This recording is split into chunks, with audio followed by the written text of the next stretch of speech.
This is the exact moment when 7-year-old Arthur Labinjo Hughes would give up on life. And within 5 hours, an emergency 999 call would be made that would reveal to the world the most heartbreaking story on the internet. The story of Arthur Labinjo Hughes. Ambulance service, is the patient breathing? Barely. Okay, is he breathing right now though, even if he's... Is he breathing, Tom? He keeps taking big dark breaths. Basically, my 6-year-old stepson is falling, he's banged his head. Okay. And while he was on the floor, he's banged his head another 5 times. Okay. He's lost colour, he's got a big lump on his head. Away. He'd fallen and hit his head, but he was found in a condition that a fall could not justify. If Arthur could ask for one final thing, it would be that he was remembered for his superpowers. And Arthur's superpower was his smile. He was surrounded by many guardian angels, but during COVID-19, Arthur had to be confined with pure evil and lived through hell every day of his life. The Midlands, England Police Department would soon discover the most horrific secret clips and videos that they'd wish they could unsee.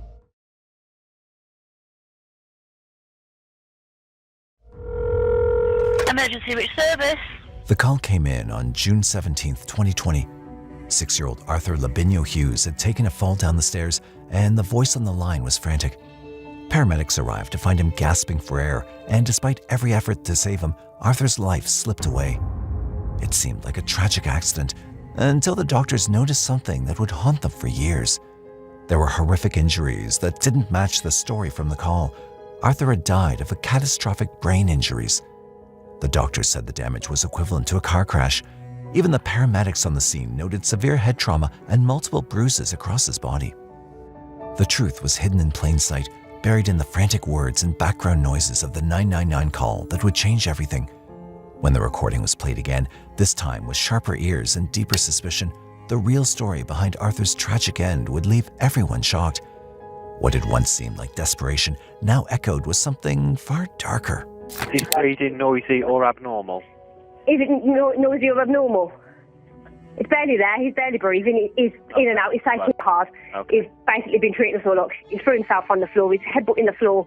I'm trying to pick him up in the process, he's headbutting me in the process. Okay. I've got him up, he was breathing like a little bit better at first. Yeah. Washed him down, put some water down him, tried to obviously get him like, a bit more colour in him, but then obviously I've seen the lump on his head that he's done to himself. Right. The female voice you just heard was 32-year-old Emma Tustin, the caregiver and stepmother of 6-year-old Arthur Labinjo Hughes.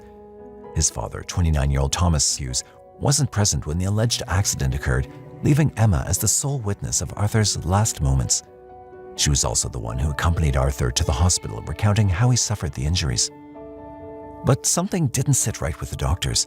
Their suspicions led them to involve the police, and soon detectives were asking Emma for her first official statement. Just briefly, what happened? Basically, he'd gone out to get me a birthday card, a cake and stuff for the kids. Arthur was told to sit on the thinking step. Arthur's put himself all over the floor. He's banged himself off the radiator. He's hit me, he's kicked me in the process, and we're trying to get him back on the thinking step. The thinking step was the punishment area designed for Arthur by his father Thomas and stepmother Emma. It was a place for him to stand and reflect on his actions. According to Emma, Arthur frequently found himself there due to his behavior. However, on the evening of June 17, 2020, the day of his death, Arthur was especially rude and physically violent. He's then gone on all fours on the floor, and I've told him to get up. And I shut the door over, and all I heard was a crack off the floor. Like I say, he's like the last 6 months, he's battered both my kids. He's smashed this house. And even so, I've done my best for that kid. I tried to get him off the floor, but he'd banged his head 3 or 4 times. Obviously, the ambulance picked him up. He'd knocked himself unconscious. I picked him up, put him on the sofa, poured water in his mouth. So you come in, he's banged his head 3 or 4 times here. I was in the kitchen, then I'd sat down in the living room and that's when he threw himself on the floor. And you heard him banging his head? Bang his head. So what did you do? I came out to him and told him to get up. He told me no. So I tried to bear hug him. I put my arms underneath him and pick him up. And he dropped and he banged his head another 3 times off the floor. And as I picked him up, he hit me and he kicked me as I was trying to get him up. Emma had an emotional moment talking about the unruly child who abused her. Like many other stepmothers, her affection was not reciprocated. However, Emma's story largely stayed the same as the details in the 999 call, and the narrative failed to align. Further investigation was essential, but it would still lead to a truth so disturbing it would stick with the investigators for the rest of their careers. Arthur was put on life support, but by 1 a.m. the following day, it was determined that there was nothing more that could be done, and the life support was switched off. As the investigation pressed on, a forensic examination revealed Arthur had over 130 separate injuries in various stages of healing from head to toe. Every single part of his tiny body was bruised and hurt. His thymus gland and one of his kidneys were severely shrunken, a result of prolonged physical stress. However, the cause of death was bleeding on the brain and a complete detachment of the retina in his right eye. Little did the experts know that this was just the very tip of the iceberg. When he was first taken to the hospital, he had severely elevated levels of sodium in his body. 7 hours later, these levels remained unchanged, indicating that his body couldn't properly absorb the excess salt he'd ingested. It was estimated that to achieve such sodium levels, Arthur would have needed to consume 6 tablespoons of salt in one day, or more likely, be poisoned with high levels of salt over several days. The autopsy report and the inflicted injuries clearly amounted to torture, but it wasn't even that made this the most notorious case in Middleton. It was the horrific discoveries that were yet to emerge during the investigation, capturing public attention like a raging wildfire. Authorities had discovered the unimaginable horror that was forced upon the innocent child, and they were closing in on the sadistic monster who had committed the unthinkable. There was little doubt something was not right behind teary-eyed Emma and fidgety Thomas's story. Speculations were swirling across the country, but it soon became evident that these were not merely assumptions. The challenge was to find what horrors cooked behind the scenes. The Middleton police quickly obtained a search warrant for Emma's 2-bedroom house, where she lived with her boyfriend, Thomas Hughes, and their children from previous marriages. At first glance, nothing seemed particularly noteworthy, except for a CCTV camera installed in the living room. Emma and Thomas told investigators it was for monitoring Arthur and ensuring he didn't harm himself. When the investigators took the recordings for further investigation, they had no clue it contained horrifying secrets that they would wish they could unsee. The CCTV footage contained heartbreaking details of little Arthur's final hours, scenes that would terrify everyone who laid eyes on them. No one loves me! On a projector. Yay! No one loves me! Dinner! No one's gonna feed me! No one's gonna feed me! Ah! No one's gonna feed me! Ah!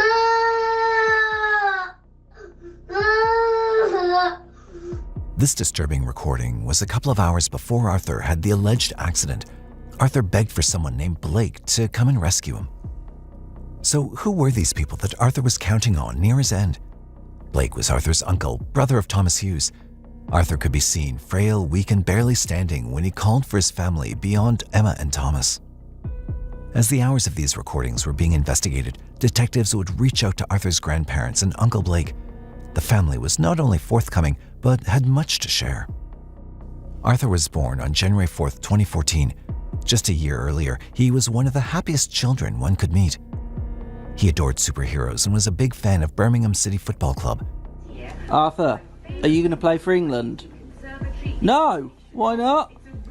After when I've played for Liverpool, I've played for Tottenham. Firstly, Arthur was the happiest child. He was very, very much loved by everyone. He was my daughter's baby bear, and he was my sunny delight. As I say, he's very happy-go-lucky. People who knew him described him as bright and full of energy. However, as the grandparents would delve into the details, it would become quite clear Arthur was a happy but not a very lucky child. He was born to a couple, Thomas and Olivia Labinjo Holcrow, that had met during drug dates together. When the parents separated, Arthur remained with Olivia, but she would enter into a new relationship that was toxic through and through. It was a man named Gary Cunningham, whom she had met during an alcohol awareness course. Both Olivia and Gary were violent towards each other. This toxic relationship ultimately reached a tragic climax in February 2019 when Olivia, in a drunken rage, killed Gary by stabbing him 12 times. However, the most shocking part about this incident was that little Arthur was actually witnessing the murder. In 2020, Olivia was sentenced for 11 years. As the mother served her sentence, little Arthur moved in with his father Thomas and his grandparents. The love he'd known primarily came from his grandparents and his uncle Blake. This was the safest time Arthur had ever experienced. But the wave of happy time would soon die down, and the trail of misfortune began with a simple date. His father, Thomas, would go on a date with a woman named Emma Tustin that he'd met online. As the investigation would open, detectives would get to know Emma had a history of erratic and attention-seeking behavior. Back in 2013, she'd jumped from the top of a multi-story car park after her boyfriend threatened to leave her. On another occasion, she threw herself out of a bedroom window to prevent her partner from going to the pub with his best friend. An ex-boyfriend of hers was interviewed by the Daily Mail, and he said, "She's a black widow and she sucks the life out of every man she gets together with. She has no maternal instinct whatsoever. She wanted children for the attention they brought her as newborns and for the child benefits, but once the attention died away and she was left at home with a baby, she didn't want to know." She was also blamed to be a neglectful mother, and social services often made visits to her house. What happened when this woman stepped into Thomas and ultimately Arthur's lives would be the final use of her evil. Though Thomas was never the best father, he wasn't a complete nightmare either. However, that would soon change as he and Emma grew closer, leaving Arthur to lose his father in a way he never anticipated. Arthur joined his father and Emma on several outings, but each time he returned, the grandparents found him increasingly reluctant to go back with them. His dad came to pick him up, and Arthur said to his dad, "Is she in the car?" And his dad said yes, and Arthur started to cry, which isn't like Arthur. When we're saying she, you mean? I'm assuming it was Emma. The warmth of family was fading, replaced by an unsettling tension he couldn't quite understand. According to his grandparents, they first saw something was not right in their own home. Arthur was terrified of Emma and often tried to hide whenever she visited. Thomas's parents and brother were not fond of her either, sensing an air of deceit and disregard. However, they couldn't have anticipated the extent of what was unfolding. During one of Emma's visits, as Arthur's grandmother tried to buy him a Subway sandwich, Emma abruptly told her not to feed him, claiming it was an unnecessary indulgence to him. This brief encounter served as a warning sign, revealing just how comfortable and eager Emma was to make decisions about Arthur's life. But it wasn't just her. Thomas's behavior was also changing. He'd begun to lose his temper easily. After a night at Emma's, Thomas returned with Arthur, and Blake noticed the little boy staring blankly at the wall. It was an unusual sight for a child. When Blake attempted to cheer him up with the snack, Thomas intervened, insisting that Arthur was being punished and shouldn't be fed. This was just the beginning of a nightmare that would only worsen. As the pandemic surged, the Prime Minister declared a complete lockdown. From this evening, I must give the British people a very simple instruction. You must stay at home. Because the critical thing we must do to stop the disease spreading between households. As people confined themselves to their homes to avoid danger, Arthur had the danger inside his own home. He fell under the wing of his father Thomas in Emma's house, separated from his beloved grandparents, and was rarely able to see them. Events were slowly aligning for a gradual decline for Arthur. During one occasion in lockdown, Arthur's grandmother noticed a blue bruise on his shoulder. Straight away, I said, "These are non-accidental injuries." I said, "They're caused by an adult hand." I said, "His right shoulder, I can see three fingers." I said, "His left shoulder," I said, "that has been caused by hitting with something or being pushed against something." But the most disturbing thing to me, and I said this to Chris and Joe, I said, "There's new bruises on top of old," which tells me this has been going on. And, you know, there's yellow bruises, there was purple bruises, all over his back. Take your time. And I just seen them, I just imagined the pain Arthur would have been in. Despite being Thomas's mother, she acted quickly and filed a complaint with social services. The following day, when Arthur returned to Emma and Thomas's house, a representative from social services called Emma and came to visit. However, no action was taken. They claimed there's no bruise, insisting that Arthur and Emma's 2 other children appeared happy and well. However, the grandmother found the call before making the visit reason enough for Emma to be alert and take necessary steps to cover up. So Blake attempted to contact the Middleton police. But unfortunately, the officers never reached Arthur because they thought the case was taken by the social services. It wasn't just once. The family tried to ask for help for Arthur again and again. However, there'd be no result. Something horrible was happening to Arthur, and nobody could do anything. They're wicked, evil. In the meantime, the investigation into Arthur's death was flaring up. Arthur's grandparents and family pointed fingers at Emma and Thomas, but they weren't sure what could have led to Arthur's demise. A deeper investigation was launched against the couple, and the ugliest truths started to surface. Investigators seized their phones and began reviewing the contents. What they discovered in the audio recordings and text messages exchanged between Emma and Thomas was shocking. With each new line that appeared on the screen, the weight of what had been hidden behind closed doors became unbearably clear. Emma and Thomas were complicit in this nightmare, and their messages revealed the extent of their twisted partnership. The messages explained Arthur's living situation filled with hunger, isolation, and physical abuse. In most of these texts, Emma complained about the boy, venting frustrations, but also documenting her escalating cruelty.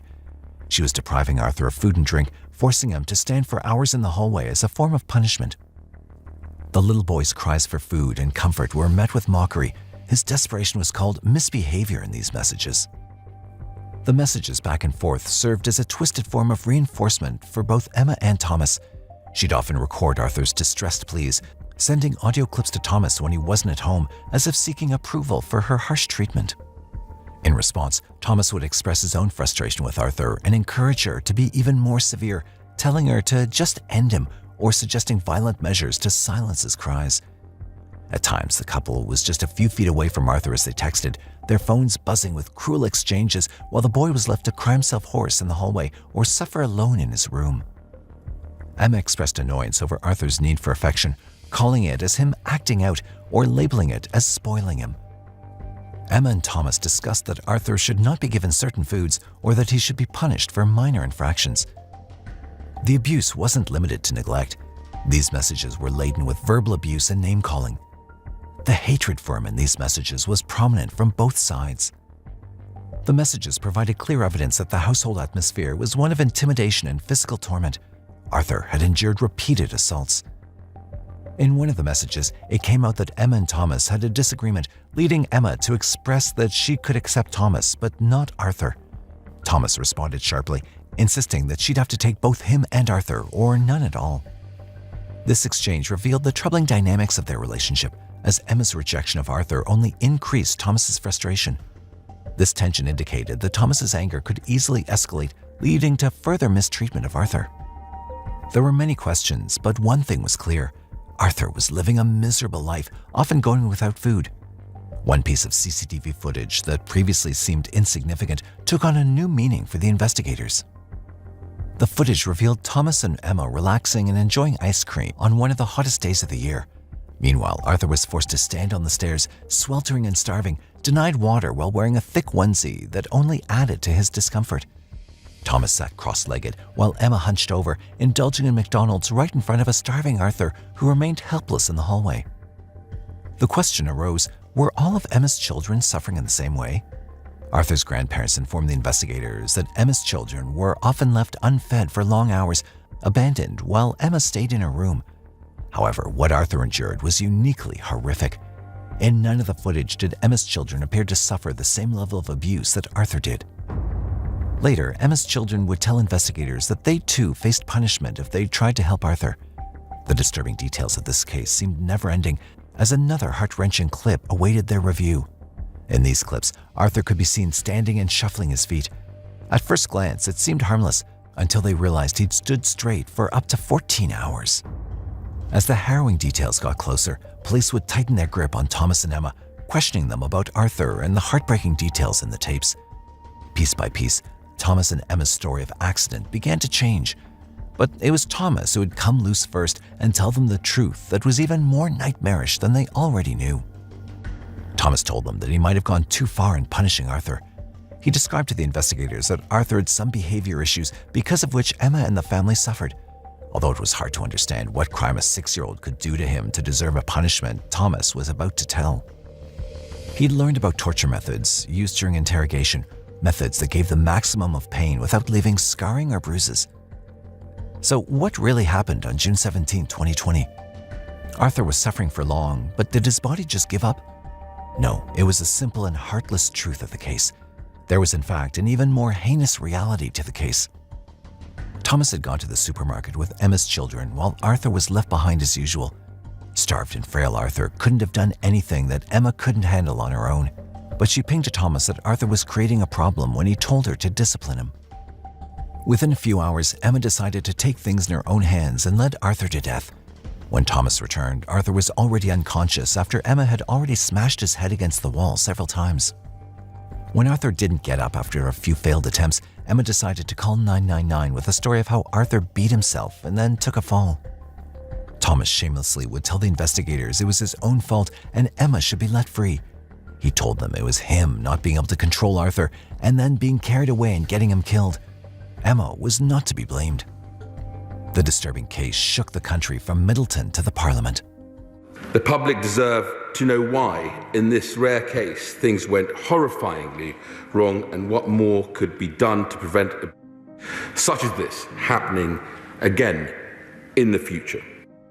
With Arthur's death and the injuries clearly not self-inflicted, the authorities finally saw through Emma and Thomas's lies. Both were arrested and charged with Arthur's death.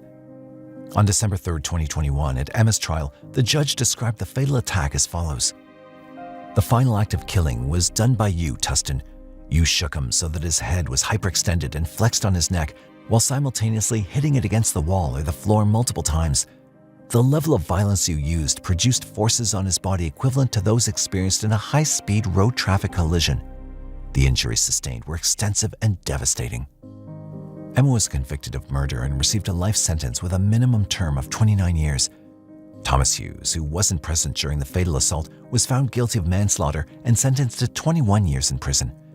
In December 2020, it was revealed that their sentences would be reviewed to assess if they were too lenient, possibly leading to longer terms for both.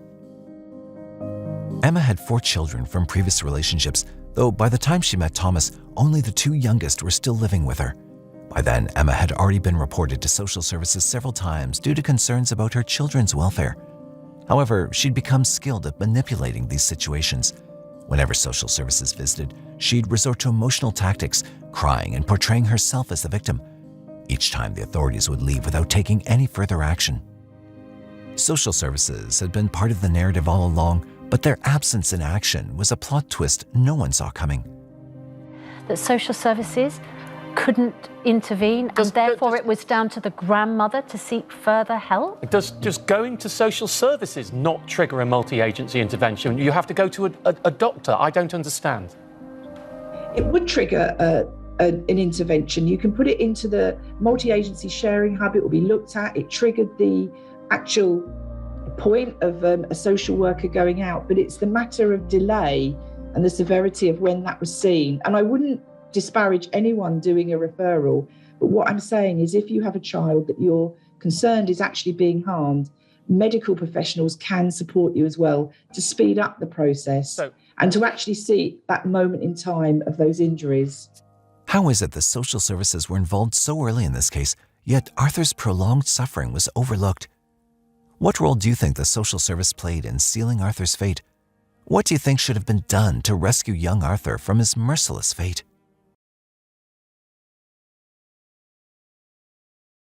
Warning, this man may kill you. What? I don't know, so be careful.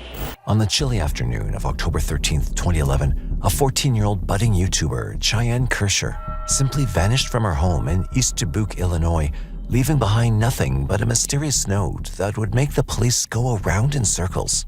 But what seemed like a runaway case from the get-go soon turned out to be one of the most shocking and twisted cases. Cheyanne had unintentionally captured the person who would be responsible for her sudden disappearance.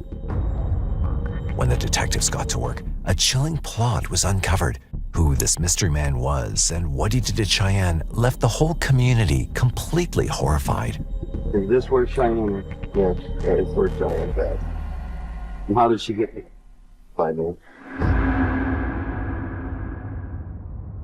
When Cheyanne Kircher went missing on October 13th, 2011, all she left behind was her phone, a change of clothes, and a handwritten note. Authorities learned of her disappearance after her family noticed she hadn't returned home from school as expected. Her family initially took matters into their own hands, searching the area and calling on friends and family to help. When their efforts yielded no results, they eventually contacted the authorities. Little did they know, the web of clues in this case would take a triple alliance of police forces to crack the case. I had first heard of Cheyanne Kircher as a missing person from East Dubuque, Illinois. A report went out to all agencies that she had been reported missing. Chief O'Connell called me and had me come in because we were going to start calling a bunch of friends and family members. Nearly a year before her disappearance, Cheyanne started posting quirky, lighthearted videos on her first YouTube channel named Cheyanne 2010. These videos provided insight into her personality and showed her sense of humor, with Cheyanne often acting in skits and performing comedic bits. So when this happy kid went missing one day, the entire community was on high alert. As soon as her disappearance was reported, officers, along with search dogs, combed through the family home. The search extended into the surrounded wooded areas near their residence, but despite these efforts, they couldn't locate her. Cheyanne liked to go to the park, and so we would look around the park in places where maybe she could stay, sleep, eat. The school was another favorite place of hers. There's a playground, the football field is there. She could have been anywhere. We had made a visit to the house, to Cheyanne's house. I did not go in the house at that point in time. I just stayed outside. We also made a visit to the school, and I cleaned out Cheyanne's locker. We kept everything that was in that locker. We also interviewed a guidance counselor. For those familiar with Cheyanne's circumstances, the idea that she might have wanted to leave home wasn't entirely surprising, as the family dynamics were a bit unusual. She lived with her mom and her stepdad, Terry Abbas, and then another adult male that Cheyanne would share was her mom's boyfriend, and then she had an older brother and a younger brother. She seemed always a little disheveled. Cheyanne's biological father had been out of the picture ever since Lori separated from him when Cheyanne was 8 years old. She remarried a man named Terry Abbas, whom Cheyanne affectionately referred to as her dad. Terry had quickly become the closest figure she had to a father after the loss of her relationship with her biological father, who she had known only in her earliest years. Yet there was an added layer of complexity in her home environment, as Lori's boyfriend, Steve Staver, also resided in the family home alongside Terry. It's unknown when exactly Steve entered the picture, but the decision to move him into the home seemed very normal to Lori, her husband, and her new boyfriend. Yet the family's dynamics were not the only, nor even the most troubling factor. It was the condition of the house itself that raised the most serious concerns.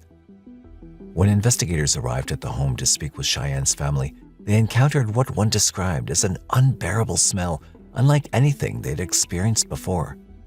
Inside there were piles of trash, heaps of dirty laundry, and extensive filth coating nearly every room. The stench covered the entire home, creating a severely unhygienic and unpleasant environment. The horrendous living conditions, combined with the unusual household setup and the note left behind, initially led authorities to view this as a classic runaway case, with Cheyanne simply trying to escape her reality. When you look at the amount of risk factors that were in this case, you're almost guaranteed that you've got either a future victim or a future offender or somebody that may escape those things but is going to have many issues that they need to overcome, which is quite a bleak way to look at a case like this. Given the circumstances, law enforcement didn't find it difficult to believe the contents of Cheyanne's note, which was the only clue they had. In the note, Cheyanne had bid farewell to her family, explicitly telling them not to search for her. She explained that she was leaving to pursue a better life elsewhere. The note, the deplorable living conditions, and the strained family life all painted a picture of a young girl in desperate need of an escape, and her actions appeared to confirm her decision to run away. But everyone in the community had the same questions. Where the heck did she go? Did somebody take her? Did she really run away? I couldn't imagine that she ran away, but I had a feeling of urgency the longer you wait, the less likely of a positive outcome. However, what the detectives uncovered next would completely change the direction of the case. Certain details didn't quite align with a straightforward runaway case. When police combed through the house, they noticed that Cheyanne had left behind her cell phone, an item she was known to keep close at all times. Even more curiously, she left her jacket and shoes she was wearing that day, an odd decision given the time of year. With winter approaching, temperatures had already started to drop near freezing, making it unlikely that Cheyanne would willingly leave without appropriate clothing. These unusual factors suggested to law enforcement that perhaps there was more to her disappearance than what initially met the eye. Since there seemed to be some hope of her being around, the police kept trying to locate her. The detectives reached out to Cheyanne's grandparents, Gary and Mary Jo Kircher, who shared their memories and concerns about her. We did hear information that there was a letter that they found that said something to the effect that, nobody's to blame, I just don't want to be found, I'm okay, and that was it.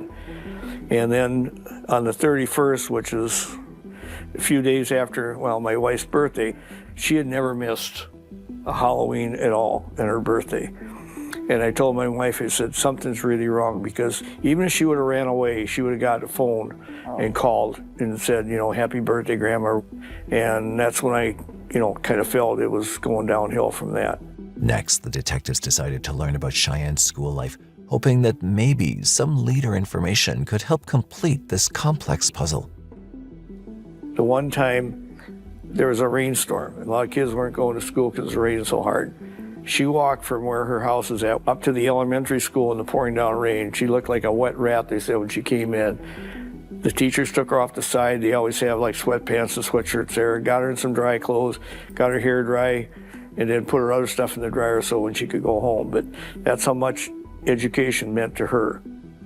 However, her time at school could also be a significant source of unhappiness. She genuinely wanted to fit in, and being accepted by her peers was something she longed for. What I knew about Cheyanne was that she needed some tender care. She was a student who liked attention, maybe not always positive attention. It could have been negative attention. She struggled with some social settings. However, she really wanted to belong. I think she was bullied about her behavior and how she would have outbursts and stuff, and she couldn't control her behavior. And to some kids, that's uncomfortable. After speaking with Cheyanne's friends and family, it became clear that her running away was a strong possibility. At the end of that particular day, we had learned that Cheyanne had been the victim of bullying at school. We had learned that Cheyanne's home life was not the best. So we were, at that point, leaning towards and confident that we had a runaway 14-year-old that was hiding out somewhere with a friend in Dubuque. But this was just the beginning. This simple runaway case would lead the detectives to the most deranged suspect ever. Cheyanne's family and friends made heartfelt public pleas for any information about her whereabouts, hoping someone might come forward with clues. Somebody who's so outgoing and so creative and, wants to be friends with everybody. I just don't understand, what would push a child to run away and tell their parents, I love you, you did nothing wrong. But as months passed with no confirmed leads, the police search gradually lost momentum, though her family held on to the hope that she would one day walk through their door. By 2013, with Cheyanne missing for nearly 2 years, the local sheriff's department handed the case over to a specialized police team. There was a higher chance of a mastermind committing a crime and getting away with it so far, but that was soon to change. Lead detective Dave Hackmeister shifted his focus, treating the investigation with the seriousness of a potential homicide. One challenge loomed large. Cheyanne had no dental records on file. If a body were to be discovered, those records would be essential for identification, making her case all the more challenging. In March 2013, authorities enlisted the newly formed Critical Incident Response Team to reinvigorate the investigation into Cheyanne Kircher's disappearance.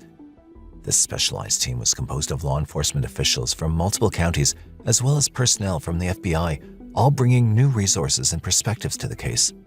Team members began by retracing the steps previously taken by the East Dubuque Police Department, hoping that a fresh approach would reveal new leads.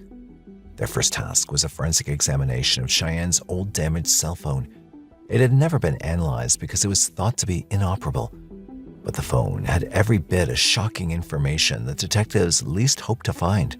Cheyanne had been on the internet speaking with older men, so that was a concern of ours. To their surprise, the phone contained valuable information, revealing that Cheyanne, a frequent YouTube user and internet browser, had been in contact with individuals from far-reaching locations, including Florida, Texas, and Alaska. With the FBI's extensive national resources, investigators quickly identified and reached out to these contacts, interviewing each of them. However, despite these efforts, investigators found no evidence that any of these individuals had been involved in Cheyanne's disappearance. As this line of inquiry reached a dead end, detectives shifted their attention back to Cheyanne's immediate family, looking for any indication that her disappearance could be linked to those closest to her. The case was just beginning to take a much more sinister shape. Could the detectives' suspicions be right? If yes, what could possibly be the motive for her family members to do something to her? Mom was a suspect. Mom's boyfriend was a suspect. But most importantly, detectives were suspicious of Cheyanne's older brother. In fact, his threats and rude behavior was caught on camera. Okay, I'm back, ladies and gentlemen. What made you double hockey stick? What are you doing in my room? Not your room, dumbass. Get out of my room. Touch me again, I'll break your hands. Warning, this man may kill you. However, investigating this further, the relationship between Cheyanne and her older brother turned out to be like any other sibling relationship. And right after dismissing him as a suspect, investigators were about to uncover some disturbing new information which would leave them shocked. Cheyanne had previously suggested to a few people that she'd been abused by her stepfather, Terry Abbas. In July 2011, Cheyanne confided in a friend that Terry Abbas might have been molesting her, alleging SA. When Cheyanne came to school, she would tell me a lot about her home life. One time, her stepdad, she called him Terry. And she was very upset because she got home from school and her mom was at work and he was on the computer. He was looking up and other girls and she threatened to tell her mom on him. He definitely gave me the creeps and probably every staff member here the creeps. I mean, you could just tell there was something not right about him. She had even suggested that he was watching her inappropriately, including spying on her while she was in the bathroom. Another confirmation of abuse came from someone so unexpected that detectives could never have predicted. Terry Abbas's own biological daughter, Sharia Chambers. It started off, like visitation, supervised. It started off with my grandma, and then after a while, I guess they approved him to have visits with us alone, and then it turned into overnights. During those overnight visits in East Dubuque, Sheree says she met Cheyanne Kircher. She says Kircher confided in her that Abbas was abusing her. I told her that she needed to go to teachers, she needed to go to somebody she trusted, she needed to go and tell somebody, because I couldn't help her. She's seen the consequences of telling him no, so part of me wants to think that she's too scared to go and ask for help. Detectives later learned that Cheyanne had been interviewed by law enforcement at the time regarding these claims, but she'd not disclosed any further details or confirmed abuse during those interviews.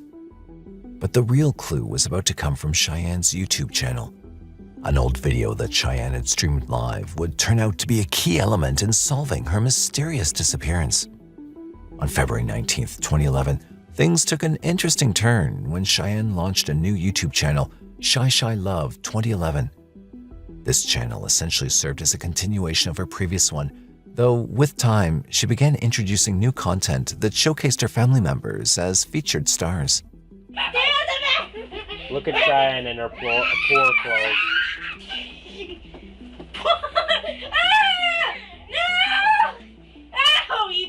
If he jacks you in the face, I'm gonna laugh my ass off.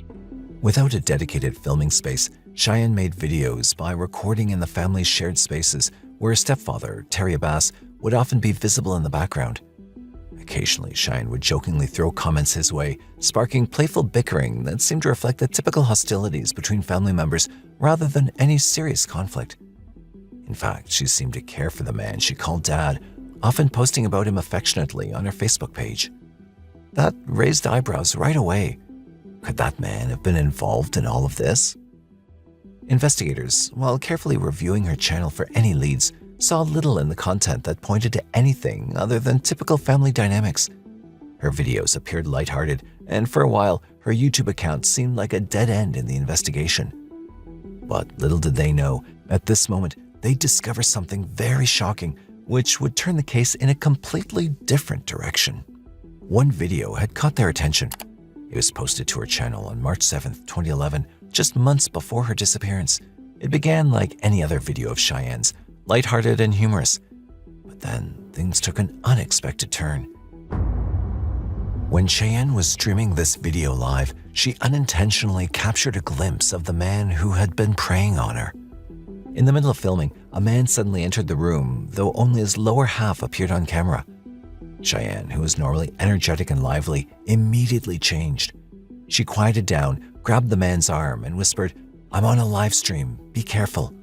The man responded with a casual, "Okay," but then proceeded to grab her. Cheyanne reacted with a loud stop, falling back onto her bed before snapping back into her comedic persona. I know what I can do.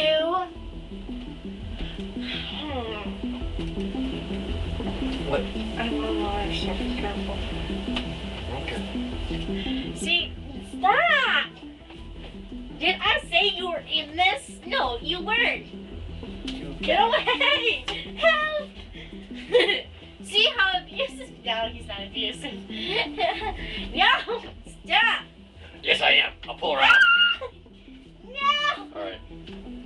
See what I have to go through every day? Mister, I don't need... Stop! See? The man then re-entered the frame, this time playfully engaging her in what looked like a slap fight, switching to a humorous tone and clearly performing for the camera. He left shortly afterwards, and Cheyanne resumed the video as if nothing unusual had happened. The man's close physical presence, the secrecy of his approach, the shift in Cheyanne's demeanor, all of these elements spoke volumes, suggesting something deeply troubling. As detectives continued to comb through Cheyanne's other videos, they began piecing together clues about the identity of the mystery man. Once they identified him, their reaction was one of shock. It's here that the disturbing story will start to unfold. The investigation was redirected to her stepfather, Terry Abbas, once again. Since there was no direct evidence to confirm Terry's evil intentions towards Cheyanne, police were convinced that Abbas had posed a threat to Cheyanne and likely played a role in her disappearance. With this, Terry Abbas became the primary suspect in the case. We're a little bit concerned of a couple of things. Number one, that he might flee. Number two, we're hopeful that he might trip himself up if he's really nervous about our investigation, and he might go back to the scene of the crime. If he did, in fact, murder Cheyanne, he might try to move the body or conceal it more than it is. Detectives grew increasingly certain that Terry knew more about Cheyanne's fate than he was letting on. Hoping he might lead them to a clue, the task force decided to monitor his movements by placing a tracker on his car. Given that the family had frequently gone on camping trips to various remote locations, investigators theorized that if Abbas had harmed Cheyanne, he might revisit a secluded site to cover his tracks. If he did kill Cheyanne, he might return to one of those familiar camping spots. So they placed a tracking device on his car, set up the monitoring software, and waited to see where he'd go. But we also were of the mind that he wants to keep up the illusion that he's still cooperating. And so he's not going to go anywhere. He's going to stick it out as long as he possibly can. So we placed the tracking device on the vehicle. So I fire up the computer. I'm anxious to see, where's this guy going? What's he doing? After activating the tracker, detectives observed him leaving his home, stopping at a gas station, and then crossing the bridge into Iowa. But then, without warning, the tracking signal abruptly stopped. This was the moment in the case that no one could have predicted. And I'm like, okay, what happened? Did he find the tracking device and throw it in the Mississippi River? Was my first thought. With this lead going cold, the team decided it was time to confront the family more directly. They needed to bring the possibility of foul play into the open. This is a confession case. You know, it's either a confession or somehow we stumble across her body. So we decided as a group, we're going to bring them in, interview all of them at one time in separate rooms, and after our interviews, send them on to a polygrapher, and felt that that was our best option. All of Cheyenne's family members agreed to come in for interviews, except Terry Abbas. His reason was reportedly that he had work obligations, but his absence stood out as a red flag to investigators. Someone who doesn't show up when everyone else is participating, to me, is a big red flag. And there's a reason he doesn't want to be there. At the arranged meeting, the rest of Cheyenne's family members agreed to sit for formal questioning and undergo a lie detector test to assist the investigation.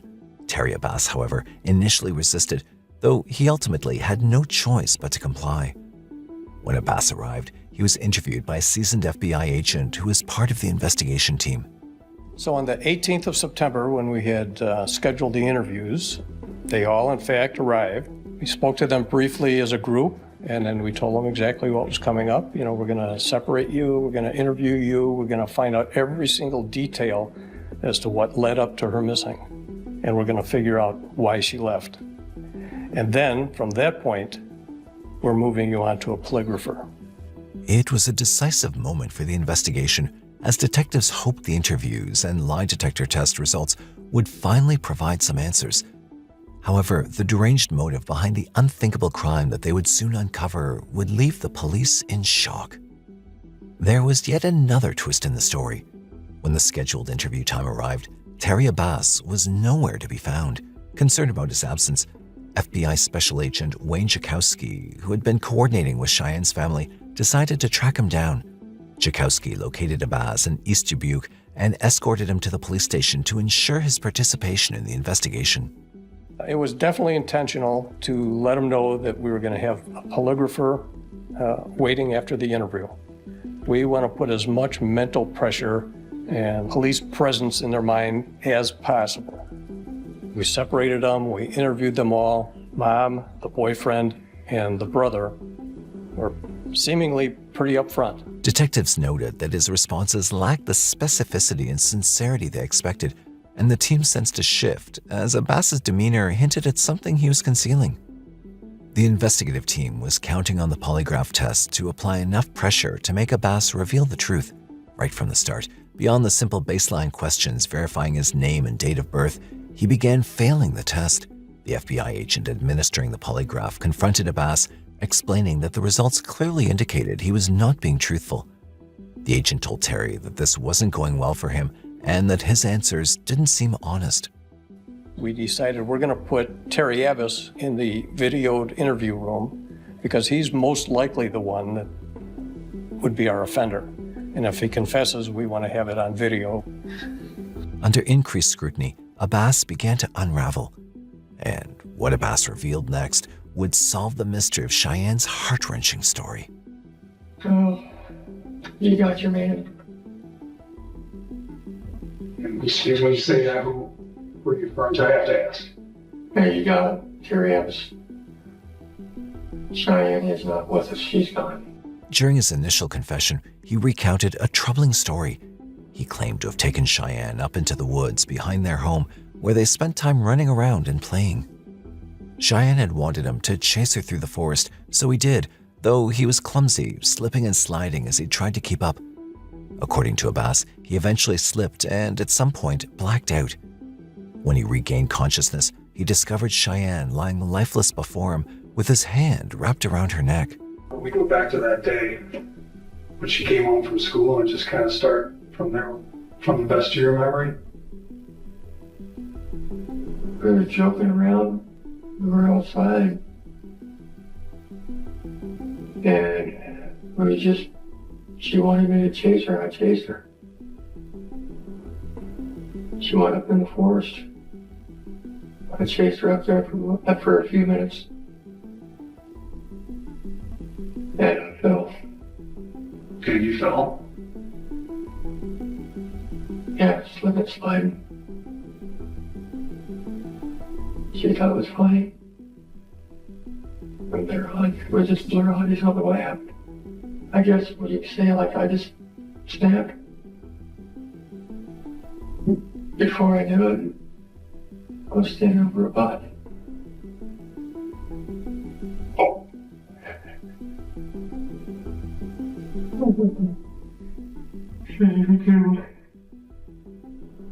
Last thing I remember, my hand was over her neck for some reason. Just overreacting, doing what? Squeeze it, I guess. Panic. What happened to cause that? I had no clue. No honest clue. FBI agent Tchaikovsky knew that Terry wasn't telling the whole truth. He knew there was more to the story. And so he continued to build a rapport with Terry, creating an environment of trust and safety. What other things were going on between you and Cheyanne? I need to understand that a little bit. Can you help me? Everything was great. Here's why I can't figure out why did us have.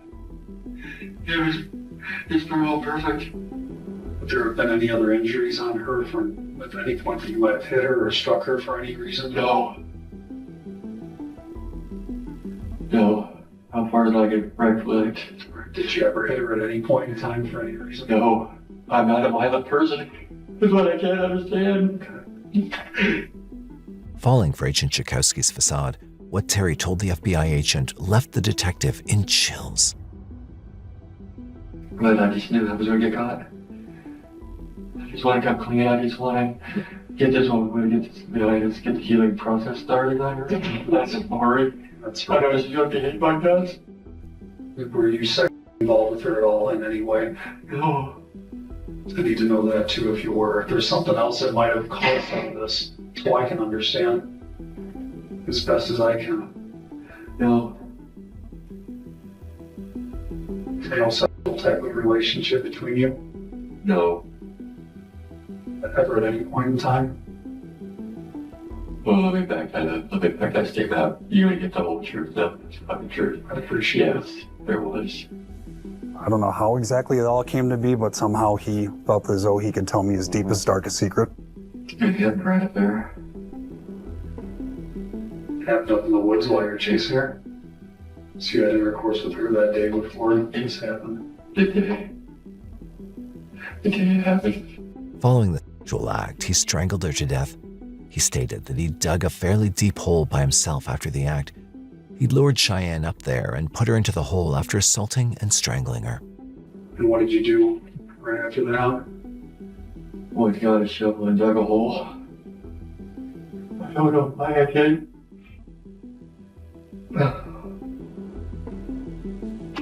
But then I murdered her.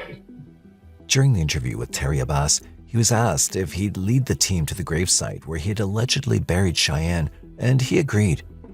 There was another set of the most sinister confessions that the cops were about to discover. Finally, investigators had a confession, but they now faced the heart-wrenching task of breaking the news to Cheyanne's family, who had been holding on to hope for her safe return. When Cheyanne's mother was informed, the news devastated her. She broke down in tears, becoming inconsolable. For nearly 2 years, Cheyanne's mother had clung to the belief that her daughter was alive and staying with someone who would eventually help her return home. The shock was intensified by the knowledge that Cheyanne was likely buried only about 100 yards from her family's home. Though the police had secured a confession and felt confident that Abbas was responsible, they had yet to locate Cheyanne's body. The task force decided to move forward immediately with the search, aiming to provide closure to her loved ones and confirm Abbas's account. Abbas led them to a woodland area where he claimed to have killed Cheyanne, directing the team to what he believed was her burial spot. On September 18th, shortly after Abbas's confession, investigators arrived at the wooded location he indicated. Abbas led them close to the site he remembered, marking a significant starting point for the search team. Terry, why don't you take a good look at this? Park. Is this where Cheyanne is? Yes, that is where Cheyanne's at. And how did she get here? By me. And I asked him, I said, Terry, I said, how far down did you bury her? About how far down do you think she is? About 45 foot. And this was the hole that you had dug? Yes. Did anyone help you put her in there? No. You did this by yourself? Yes. And I didn't believe him. So after she died, did you leave her here when you went to get the shovel? And then did you bury her the same day that she died?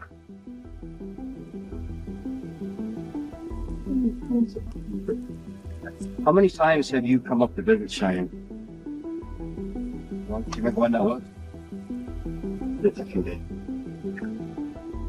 Did anyone help you with this at all? No. This was all you?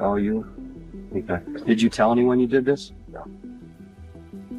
And is this the general area?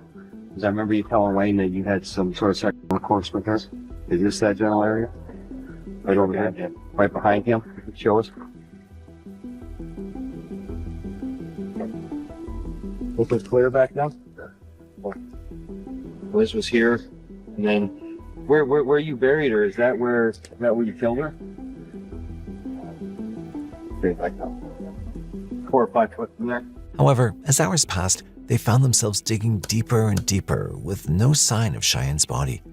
Anxiety grew among the investigators as they peeled away inch after inch of soil, only to come up empty-handed.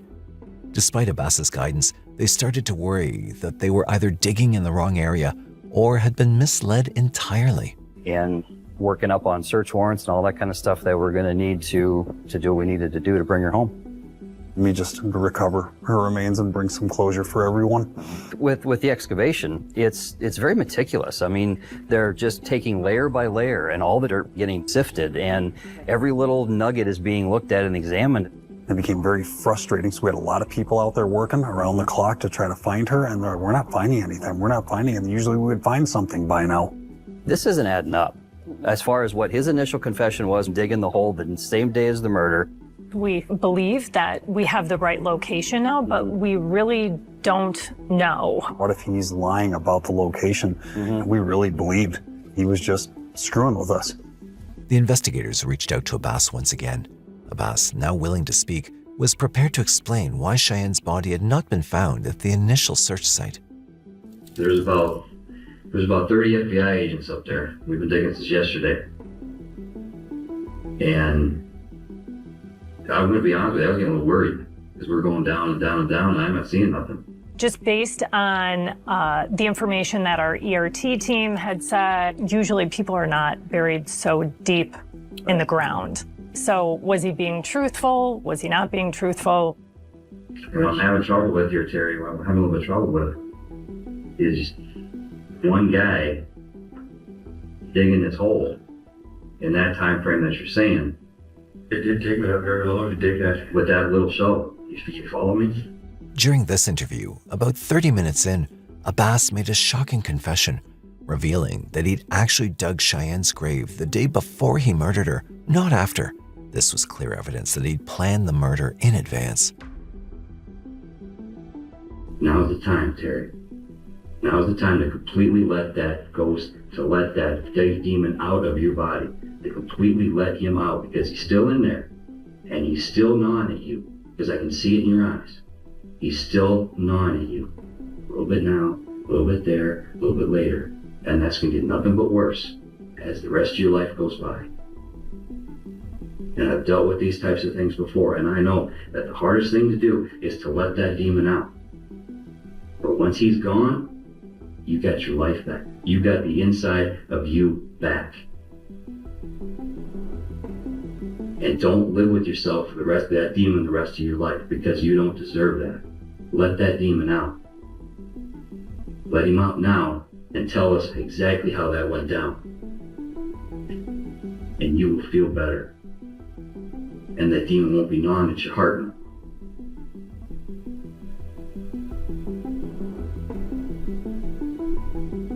Let him out. You guys was right about one thing. It took longer to dig the hole than you think. I did dig it day before. And yes, I did. I did plan on killing her. This confession also shed light on one of the investigation's most puzzling elements. Detectives were looking for Cheyenne's body in the right spot, but since Abbas had spent days digging up a deep grave, she was going to be at least 5 feet below. But this was not the end of the shocking confessions in this case. In fact, he was about to reveal one of the most twisted secrets. In that second interview, Abbas admitted that he'd made Cheyanne write the goodbye note nearly a month before her death, initially suggesting it was part of a prank they'd play on Cheyenne's mother. He claimed they'd intended for Cheyanne to pretend to run away, leaving only a note to frighten her mother briefly. However, instead of going through with the joke, Abbas decided to save the note, knowing he could use it to divert suspicion in the future.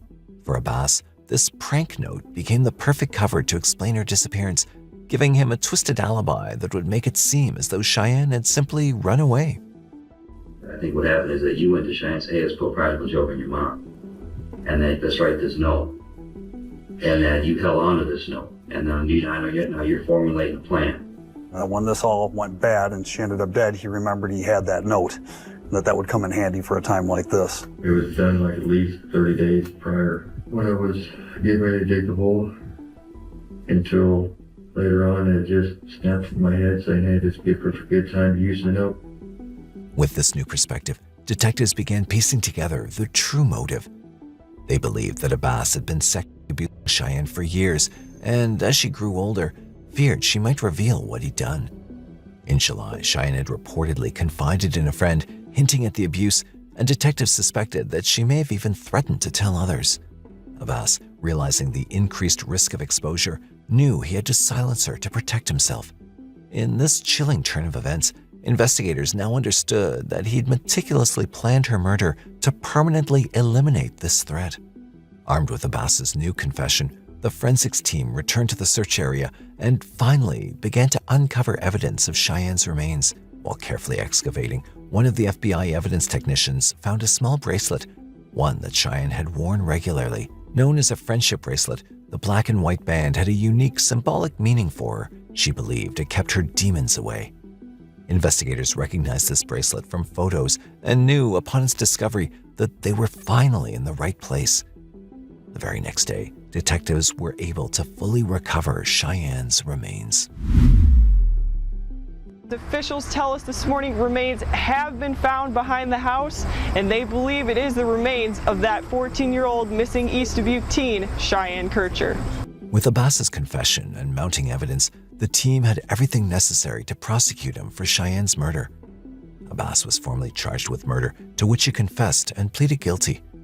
Remarkably, while many defendants in his position would have been fighting for bail or trying to reduce their charges, Abbas seemed oddly resigned to his fate, pushing to expedite his trial and imprisonment. At his first court appearance, Abbas made the unusual decision to represent himself, opting to forego a defense attorney. The judge, aware of the gravity of his choice, urged him to consider it carefully.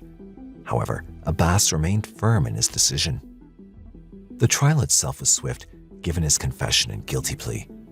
By December 2013, the case came to a close as the court sentenced Terry Abbas to life in prison without the possibility of parole. The verdict was final, ensuring that he'd remain behind bars in Illinois, serving a life sentence for the murder of his stepdaughter, Cheyanne. The entire community was deeply affected, united in grief, and resolved to keep Cheyanne's memory alive. Tonight's going to be about honoring Cheyanne Kircher, and it'll be a way for the community to come together and get some closure. Marchers purchased t-shirts with Kircher's picture on it, as well as bracelets and glow sticks. All money raised will go toward a memorial in her honor. The chilling context behind her disappearance made her YouTube videos even more unsettling, particularly her last recorded upload. What's perhaps most haunting, though, is realizing that this final video represented only a small glimpse into a reality Cheyanne was likely enduring daily. It's heartbreaking to imagine all that Cheyanne faced behind the moments the camera captured and the quiet suffering that might have gone unseen. Terry's confessions came one after the other as the guilt kept feasting on his conscience. Do you think, in the end, he still hid some of the facts about Cheyanne's death and didn't disclose the full story to the detectives? Do you find it odd that Cheyanne lived in a crowded home and yet nobody knew of the abuse she'd been facing at the hands of Terry for years? Let us know your thoughts. We'd love to hear from you.